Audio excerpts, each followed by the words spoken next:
जवानी के बुरे दहो मना से मना के जुड़े दहो मना से मना के जुड़े दहो आज सुन न जवारिया तान की टूट जाए राजा जी बोलो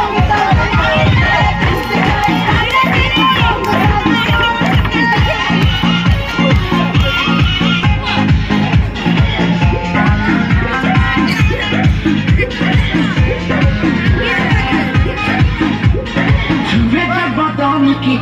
खाना पटाने की चादर बिछा दे